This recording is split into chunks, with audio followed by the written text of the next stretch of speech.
안녕하십니까. 월간조선 박희석입니다. 월간조선 최우석입니다. 이번 시간에는 이번 4.15 총선 강남갑에서 탈북민으로는 처음으로 당선된 태용호 후보에 대한 이야기를 박희석 기자를 모시고 들어보도록 하겠습니다. 왜냐하면 박희석 기자가 이 총선 기간 내내 태용호 후보자죠, 당선인을 아주 밀착 취재했기 때문에 더 재미있는 이야기를 잘 들을 수 있을 것 같습니다. 그러니까 얘기한 것처럼 오늘은 이제 이 사람에 대해서 얘기를 한번 해보겠습니다. 네. 이게 이제 태용호 씨, 태용호는 이제 뭡니까? 당선인, 네, 당선자. 태용호 씨가 선거 공보물에다 쓴 사진인데 지금 모습은 아닙니다. 지금 선거 기간에 상당히 뭔가 초췌해지고 네. 피곤하고 그런데 이제 제가 40일 네. 동안 매일매일 이렇게 뭐 태용호 뒤를 쫓아다닌 건 아니고 네. 이제 뭐 시간이 날 때마다 가서 이제 선거 관련해가지고 얘기도 하고 그랬습니다. 그래서 이번에 뭐 지역구나 비례로 당선된 의원들 중에서 어떻게 보면 저한테는 가장 그래도 이 사람 당선이 의미가 있지 않느냐.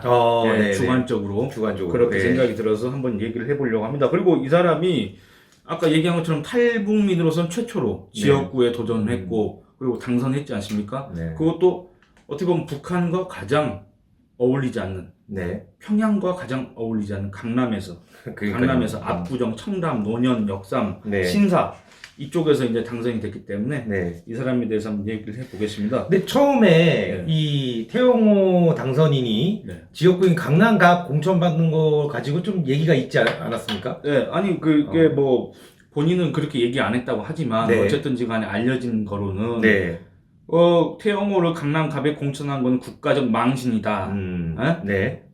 태용호는 남한에 뿌리가 없는 사람이다. 이렇게 얘기했던 김종인 씨가 있지 않습니까? 그리고 이 내용에 대해서 상당히 공감하는 사람들도 많습니다. 아니 저 같은 경우만 해도 아니 이게 영입을 하고 그다음에 지역구로 서초, 송파, 강남 이런 얘기가 나왔을 때 아니 어떻게 북한 사람을 갖다가 더군다나 거기에다가 공천을 주려고 하느냐 말이 안 된다 그랬는데 제가 이제 이 태용호 씨가 이제 선거 운동을 하는 걸 보면서 어쩌면 이 사람이 그런 불리한 거를 다 이겨내고 당선될 수도 있겠다. 왜냐면 그때 이제 여론조사도 나오기 전이고 그러다 보니까 그런 생각을 했는데 왜냐면 이제 이 사람이 한마디로 초보지 않습니까? 왜 초보냐면은 이 사람은 국회의원 선거 투표도 해본 적이 없는 사람입니다. 북한 투표가 없습니다. 2016년에 들어와가지고 이제 공개 활동을 한 건 2017년인데 선거 투표해본 선거가 2017년 대선, 2018년 지방선거. 이것뿐입니다. 국회의원 선거는 보도 듣도 못한 선거입니다. 그 선거에 전략공천을 받아서 뒤늦게 또 강남갑에 간 겁니다. 이 상대 후보가 누구였냐면 더불어민주당 김성곤 후보. 다선 의원 아닙니까? 옛날 여수에서 4선이나 했던 사람입니다. 4선이나 했는데 이제 이 사람이 2016년 총선 때 강남갑에 나와서 45% 득표율을 기록했는데 졌습니다. 왜냐하면 그때 당시에 새누리당 이종구 후보가 55%를 받았습니다. 이 이종구 후보가 누구냐면은 19대 때는 이제 경선에서 패했지만은 그 전에는 또 이 해당 지역구에서 2번이나 국회의원을 했고 그러니까 이것까지 합치면 이 강남갑에서만 3선을 한 그 조직력을 갖고 있는 사람인데도 김성곤 후보와의 득표율이 차가 별로 나지 않았다. 10% 포인트 그 정도 차이밖에 안 났는데 그러면은 과연 태용호란 사람이 거기에 가서 승부를 볼 수가 있겠느냐 이제 이런 걱정, 우려 이런 것들이 많았다는 겁니다. 그래서 이제 제가 가봤더니 실제로 이 사람은 전략공천을 받으면은 당에서 그냥 다 지원을 해주고 자기는 그냥 그 따라서 돌아다니기만 되는 줄 알았다 이렇게 얘기를 하면서 그렇겠죠.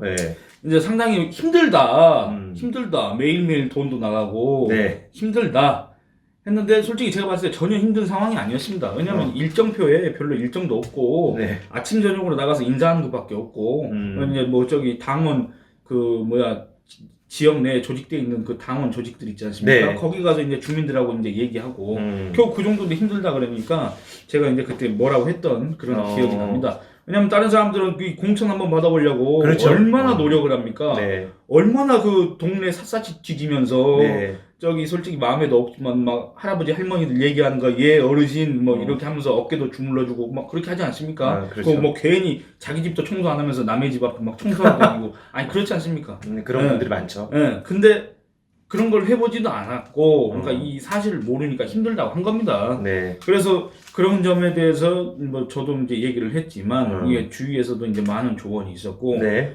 그랬습니다. 그래서 이제 점점 그 모습이 바뀌면서 이제 그 여론조사 결과가 한번 나왔습니다. 네. 여론조사 결과가 나온 3월 말에 나왔는데 한 두 사람이서 한 10%포인트 지지율 격차를 보였다. 네. 태영호 씨가 10%를 앞선다. 이런 결과가 나오니까 네. 그때부터 태영호 후보 본인은 물론 그 캠프 관계자들 있지 않습니까? 네. 이 사람들이 이제 엄청 이제 갑자기 활발해지면서 그런 겁니다. 네. 그게 딱 눈에 보이면서 했는데 아무래도 김성곤 후보가 그 해당 지역에서 4년 동안 털을 닦았기 때문에 네. 조직력 이런 거에선 태영호 후보가 열세일 수밖에 없으십니다. 열세이고 또 이 강남갑이라는 게 이종구 의원파, 네. 심윤조 의원파, 맞아요. 그다음에 또 김진파 이렇게 여러 갈래로 갈라져 가지고 네. 이거를 하나로 묶기가 어려웠습니다. 그래서 한마디로 강남갑 이러면 그거 쉬운 곳 아니냐 이렇게 네. 생각하실 수 있는데 막상 가보니까 또 그런 상황은 아니었습니다. 네. 그래서 태영호 씨가 이제 강조한 거는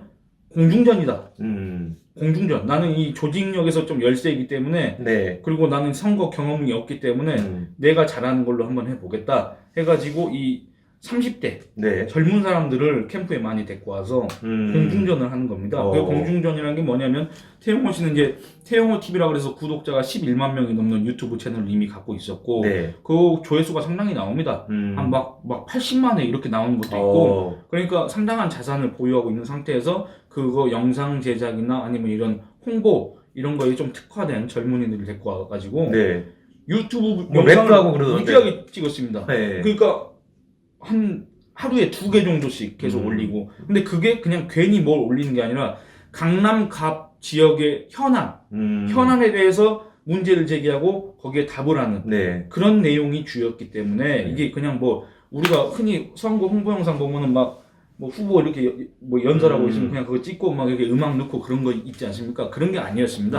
정말 제대로 된 콘텐츠였고 그래서 태영호 후보는 그거에 대해서 상당히 뭔가 자부심이 있고 그랬습니다. 그 아이디어가 태영호 후보 아이디어였나요? 아니 뭐 어떻게 혼자만의 아이디어였겠습니까? 예, 그 이제 거기에 있는 참여한 모든 사람들이 이제 다 해가지고 근데 그런 거 새로운 걸 도입하려는 의지가 강한 사람입니다. 그래서 제가 옆에서 보니까 이 사람이 이제 북한 정권, 네. 북한 핵 문제, 북한 주민의 인권 이런 거에 대해서 이제 우리 여기 귀순을 해가지고 우리한테 계속 이런 걸 얘기했지 않습니까? 네.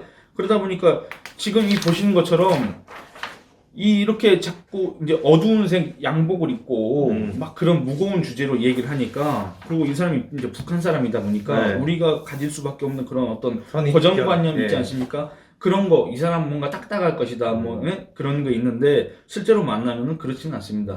그래서, 이제 여러분들 태영호 TV 한번 들어가 보셔서 영상을 보시면 아시겠지만, 춤도 잘 추고, 랩도 잘하고. 저 랩하는 영상을 제가 봤습니다. 근데 이제 뭐 그런 어떤 이 흐름이야, 여러분들께서 이제 이번에 월간조선 책이 나가는데, 그 기사를 보시면 아주 자세히 아실 수가 있습니다. 근데 다만 이제 뭐냐면, 제가 얘기하고 싶은 거는, 이 사람이 당선 확정이 되자 울었다는 겁니다. 그렇죠. 애국가를 부르면서. 그러니까 그게 뭔가 저는 이제 옆에서 봐왔던 게 있기 때문에 그게 뭔가 이제 좀 공감이 되는 겁니다. 공감이. 그렇죠. 쇼라고 생각하는 사람들이 있을 텐데. 그러니까 이 사람이 왜냐면 공감을 했다. 왜냐면 이게 선거 운동 마지막 날인 4월 14일, 4월 14일 밤에 이제 압구정 현대 아파트 입구에 갔습니다. 그때가 몇 시였냐면 11시 한 15분, 20분 됐습니다. 사람 없습니다. 사람 없는데 왜 가느냐? 한 명이라도 더 인사를 하고 싶다. 그 열정이 있었던 겁니다. 열정. 그래갖고 몇 명 없었습니다. 그리고 막 취객이 막 와가지고 빨간내 막 이렇게 하고 그런 상황이었는데 그리고 딱 선거운동 끝내고 차에 타가지고 그 얘기를 하는 겁니다. 와, 자기는 정말 맨 처음에 막 힘들다 이랬었는데 자기가 만약에 정말 편하게 비례대표 받아서 했다면 이 정치란 걸 자기가 몰랐을 거다. 정말 자기가 이 지역구 출마하길 잘했다. 자기는 정말 며칠만이라도 더 유세를 한번 하고 싶다. 그게 이제 뭐 자기가 불리하니까 선거운동을 더 하고 싶다는 얘기가 아니라 이렇게 유권자들하고 주민들하고 더 만나서 얘기를 하고 싶다는 겁니다. 그래서 야, 이 사람이 맨 처음에 나하고 만났을 때하고 많이 달라졌구나. 선거운동을 거치면서. 그래서 이 사람도 이제 그 당선 확정 소식을 듣고 나서 그런 것들이 쫙 이렇게 흘러가면서 눈물이 나오지 않았을까. 그리고 이 사람이 이제 했던 말이 참 의미가 있습니다. 뭐라고 했냐면 대한민국은 나의 조국이다.